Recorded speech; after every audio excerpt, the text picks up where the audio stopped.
Sa lahat po ng ating mga kaibigan mula sa General Santos City and Sarangani Province and the whole Philippines, good morning! Nandito tayo sa Palimbang, Sultan Kudarat. Isa sa mga underrated na lugar dito sa Mindanao. Palimbang is a second-class community in the province of Sultan Kudarat, Mindanao, Philippines. The beauty of Palimbang, which is about 2 to 3 hours away from General Santos City by land. Their annual feast, named Kalilang sa Piwang, is celebrated every 11th day of November. So bago nato libuton ang ilang lugar mga higala, kinahanglan nato ilawan ang ilang local food nga pastil. Sa 26 ka barangay ning siyudad General Santos ug 7 ka munisipalidad sa Sarangani Province, and now ang Fox TV anaa sa usa sa pinakaginaadtuan nga tourist destination dinhi sa Palimbang, Sultan Kudarat, mao ang Twin Island. Karon para makita nato ang view mismo, kinahanglan na to musaka karon. Unsa ba ni tawag ani, bundok ba ni? Let's go! Isa sa aming binisita ay ang Twin Island Beach. Wrong timing lang ang amo ang pagbisita tungod kay low tide paanang tungura. Anaa sa 30 to 40 minutes ra ang travel gikan mismo sa ilang munisipyo. Ngunit diri no, kay para di ka maligid. Sa mga hilig og white sand, kining lugar dili alang kaninyo. Struggle is real. Dako gid ang ako ang pagtuo nga ang Palimbang Sultan Kudarat dili siya ingon ana ka accessible. So naa pa lang ta sa tunga-tunga guys. Makita na nato ang view mismo sa taas. Very nice. Sa 20 pesos nga entrance fee and 300 pesos nga cottage rental, imo nang ma-experience ang ilang tinaw ug bugnaw nga tubig sa dagat. Kini kaya aron mas dali ka makasaka.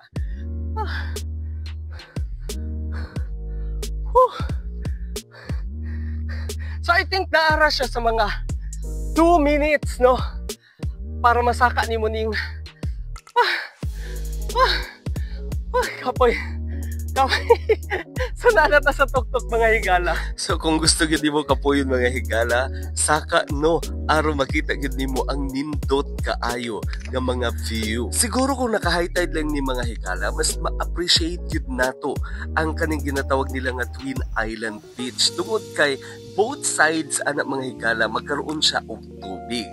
O karon kinahanglan na nato muna og mga higala tungod kay dapat gyud bago ta manguli no or mobalhin sa laing tourist destination, tan-aw na to ang ilahang seashore. So supposedly mga ligo mi ana mga higala, kaso yun nga lang low tide pa siya. So tan-aw ta basig na idagat na magkita. Now, proceed ta sa ato ang next destination. And karon usa ni siya sa pinakasikat pod nga tourist destination diri sa Barangay Middle, Palimbang, Sultan Kudarat. Now, kaning lugar mga higala, wala lang kaayo siya tarong nga maintenance. Apan naging baliwala ang tanan tungod kay nakita namo ang Middle Island. And now, ang Fox TV anaa sa Sultan Kudarat. And usa sa ilahang tourist spot dinhi mao ang Middle Island. Kining lugar bag-uhay lamang kini nga gi-open sa mga turista. Basig na tingala mo mga higala ha nga wala pinangaliguan ang tuguray tungod kay plano gyud namo nga moadtog Kalamansi, Sultan Kudarat. So dito mi amo ang tagbawon among kaugalingon, and atangi ang ato ang next vlog ato ang i-feature ang Balot Island sa Kalamansi. So daghan kayong salamat sa inyong pagtanaw mga higala hangtod sunod na po nato na travel adventure. Bye!